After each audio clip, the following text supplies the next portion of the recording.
Habang naglalakbay tayo sa ika-21 siglo, nagkaroon na ba ng pagsulong ang ating bansa?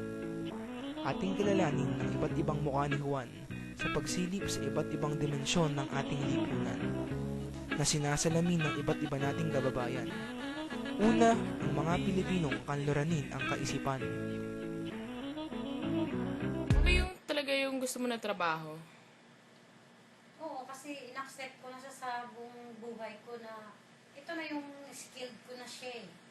Naging ano ko na sa buhay ko ang pagiging therapist. Pero may plan talaga ako din. Sa sobrang liit ng kinikita ko, may ano talaga ako. Kung may oportunidad na pag-ibang bansa, pwede, pupunta talaga ako. Ate, bakit mo naman gustong mag-ibang bansa? Para sa kinabukasan ng mga anak ko. Hindi para sa sarili ko, para sa kanila, sa mga anak ko. Pagdating ng araw, magkakaroon kami ng sarili ng bahay. Makatapos ko sila sa pag-aaral nila hanggang kolehiyo. At sa tingin mo ba ate, kapag nasa ibang bansa ka ngayon, mas maganda yung buhay mo? Oo naman, malaking diferensya. Dito, 150 a day. May client hindi nagtitip. Paano kami mabubuhay ng anak ko, di ba? Kaya, sa ibang bansa, malaki. Malaki kikitain mo. Except sa... Sasabi mo din sa mga sa ibang taong gustong mag-ibang bansa? Siguro, hindi rin mahirap mga ibang bansa. O kaya, depende kung suswertihin ka. Pumunta ako dito sa Maynila kasi naniniwala akong gaganda ang buhay ko at ng pamilya ko. Kumbaga, ang Maynila, ang ibang bansa ng mga tiga-probinsya. Ako, grade 6 lang natapos ko. Kaya naisipan ko magkatulong.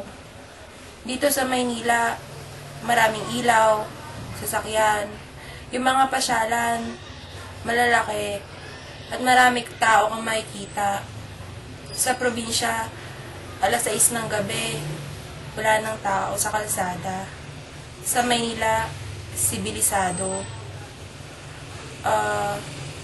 Ninais kong magkatulong para kumita ng pera. Okay naman dito sa Maynila. Mahirap ang buhay, pero kumikita ka ng pera. Tulad ni Ginang Catherine Duason, 28 taong gulang, na masahista sa isang spa, at ng isa nating nakapanayam na kasambahay, palagi nilang nakikita na makakamit lamang ang pagsulong kapag mga ibang bansa ka, o kaya ay pumunta ka sa Maynila. Dahilan sa hirap ng buhay, masisisi mo ba ang ganitong kaisipan? Siya nga naman ang isang tipikal na trabahador na walang nakukuhang insentibo sa kanyang trabaho. Ano naman ang kanyang hihilingin? Ano naman ang kanyang gagawin? Pragmatiko na ang kanyang kaisipan. Ang kawalan ng oportunidad ang nagiging sanhi ng ganitong kaisipan.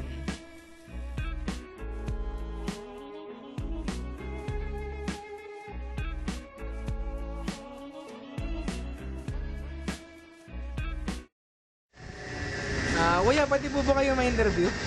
Ayun po. Ano pangalan niyo, kuya? Santo po. Santo, ano po yung buo niyo pangalan? Yung Santo Salcedo.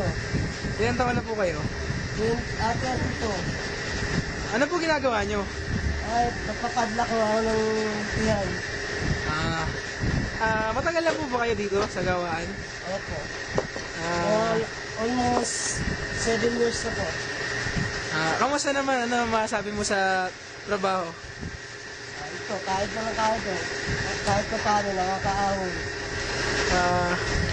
Kuya, kamusta naman po yung mamalakad ng gawaan? Masaya naman po ba kayo dito? Ay, di masaya eh. Ano po? Di masaya. Bakit po? Minsan kasi, pag wala nga mo namin, wasting time, patulog-tulog. Totoo po ba yun? Kasi nakakapagod eh. Ito yun. Kasi pag marami naman sila doon eh. Ano po yung may mga tao pa po doon? Meron po. Kumbaga, may gagawa na ng trabaho. Oo po. Sige kuya, salamat ha. Thank you po. Magandang umaga, maghapon. Ano po ang pangalan nyo? Wendell. Wendell. Ilang taon ka na? 21. 21. Saan ka nakatira? Sa Makati. Sa Makati. So, ang iyong trabaho ay sorbetero. Ay, ilang taon ka nang nagbebenta? Isang taon ba? Isang taon. Bakit ito naging trabaho mo? Ito kasi yung business ng pamilya na. Nagkakita ang pamilya. Anong natapos mo sa pag-aaral? Undergrad ako ng marine transport. Marine transport. Nag-aaral ka pa rin. Ay, huminto ako ngayong SEM. Bali next SEM baka mag-enroll ako. So anong year ka na? Third year. Third year. Bakit hindi ka nakapasok? Financial. Kulang financial. Kulang ng financial. Mahal ng tuition. Meron ka ba mga kapatid? Meron. Ilan kayo? Bali 5 kaming magkakapatid. Ikaw ang panganay? Mga ilang taong gulang mga kapatid mo? 18, 17, 15. So lahat sila nag-aaral? Ikaw lang ang naghinto? Dalawa kami nag-stop. Yung isa, ano na rin siya, last year graduate siya ng fourth year. Ngayon college na dapat siya uminto. Parehas kayo. Ano ang kukunin niya sana? Ganun din. Marine. US Marine Transport. Bakit marine ang kinuha niyo? Kasi ganun yung mga trabaho ng tito namin. Bali, pag nakagraduate kami, ipapasok na lang kami ng tito namin.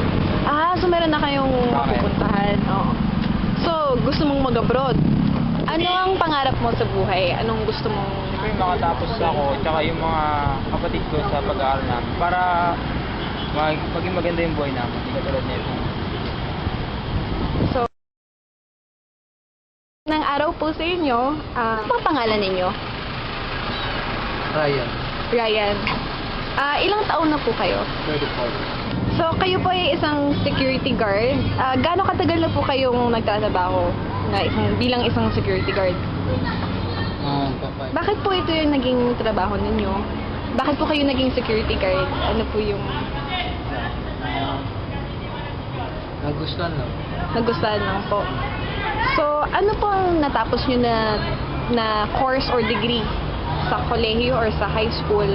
Nautical. Nautical? Nautical engineering? Associate in Marine Transport.